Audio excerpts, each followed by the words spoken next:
insecurities.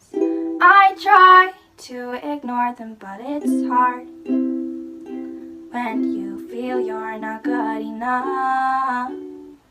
I am antisocial. I feel like everyone is judging me based off of what they see. Halo Sobat Muda, bagaimana kabarnya? Hari-hari ini cuacanya hujan terus ya, jadi dingin. Ayo, siapa yang di sini pernah mengalami atau sedang merasakan insecure? Nah, pada renungan kali ini, Tuhan mengingatkan kita kembali untuk membuang rasa insecure dan rasa tidak aman dalam diri kita.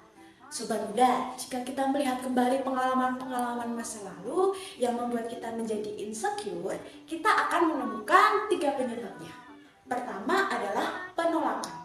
Pengalaman penolakan yang pernah Sobat Muda rasakan, entah itu fisik, ekonomi, atau hal-hal mental seperti kepandaian juga keahlian, akan mempengaruhi pandangan dan penilaian Sobat Muda terhadap diri sendiri.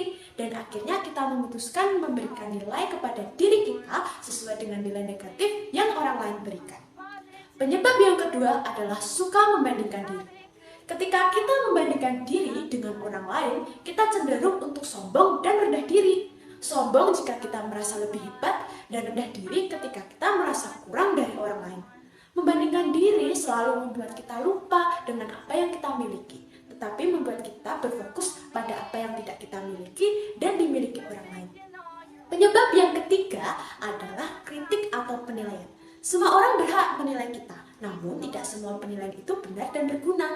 Ketika penilaian itu memang untuk memperbaiki diri kita, maka bisa kita terima. Namun ketika penilaian itu hanya untuk menjatuhkan kita, ya tidak ada salahnya dong untuk membuangnya. Namun biasanya nih, kita lebih mudah untuk menerima yang negatif dan menjadikan itu sebagai fakta diri kita yang tidak bisa diubah. Lalu bagaimana cara kita menghempaskan rasa insecure tersebut? Saya akan mengajak Sobat Muda untuk melihat Yesaya 43 ayat 4a. Oleh karena engkau berharga di mataku dan mulia, dan aku ini mengasihi engkau. Sobat Muda harus ingat, bukan karena seberapa cakep wajahmu dan bukan seberapa kaya dirimu, bukan juga seberapa banyak followers IG-mu yang dapat menilai dirimu. Ingat, apapun keberadaan kita sekarang, firman Tuhan bagi kita tetap sama. Engkau berharga dan mulia di mata Allah. Sobat Muda, orang yang bertemu dengan kasih Tuhan akan menyadari betapa berharganya dirinya.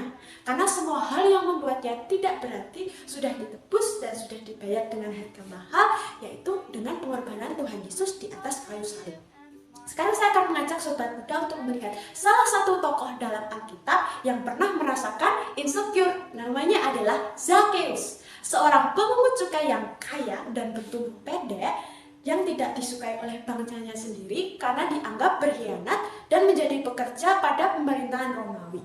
Peristiwa perjumpaan Zakheus di atas pohon ara dengan pribadi Yesus menjadi satu titik peristiwa penyembuhan dari luka-luka batin yang dialami Zakheus sebelumnya, yaitu ketamakan, kemelekatan pada harta dan uang, kekosongan hati karena banyak orang yang tidak menyukainya dan bahkan membencinya, atau defisit cinta. Lalu kecemasan, kehilangan jabatan jika ia tidak menyenangkan atasannya, dan dorongan kepo atau keingintahuan yang besar akan Yesus yang banyak penggemarnya. Tatapan Yesus dan lambaian tangannya yang mengajak Zakheus untuk segera turun karena Yesus akan mampir ke rumahnya membuat Zakheus bergetar oleh rasa kegembiraan yang meluap yang tidak pernah ia rasakan sebelumnya. Dengan tergopoh-gopoh ia turun dari pohon ara yang dipanjatnya. Tatapan mata Yesus yang mencintai dan tidak mengadilinya membuat Zakheus seolah menerima aliran daya ilahi, excited untuk merespon daya cinta pribadi Yesus. Setengah berlari ia menuju rumahnya untuk mengadakan perjamuan pesta untuk banyak orang. Pernahkah kita mengalami pengalaman disentuh secara pribadi oleh daya cinta kasih Yesus yang lembut sekaligus menggetarkan sehingga kita juga memberi respon yang sama seperti Zakheus? Belajar dari tokoh Zakheus yang diterima, dicintai tanpa syarat, mengubah kecemasan kelekatan pada semua hal yang dirasa membuat aman menjadi suatu pribadi yang lepas bebas, mengalami kemerdekaan karena sudah masuk dalam pengalaman dicintai dan dianggap mulia serta berharga di mata Tuhan. Zakheus tidak berpikir 2 kali untuk membagikan separuh dari hartanya kepada orang-orang miskin dan mengembalikan 2 kali lipat dari orang-orang yang pernah diperasnya.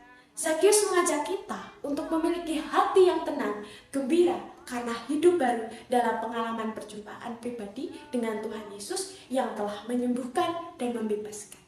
Demikianlah renungan pada kali ini. But I'm perfect in all my ways. Don't matter what happened today, just shake it off and restart, because tomorrow's a brand new day. I'm positive and smart. I have a good heart, at least that's what I tell myself, to keep away the dark thoughts. I know I'm not the only one. I know more people have insecurities. So listen to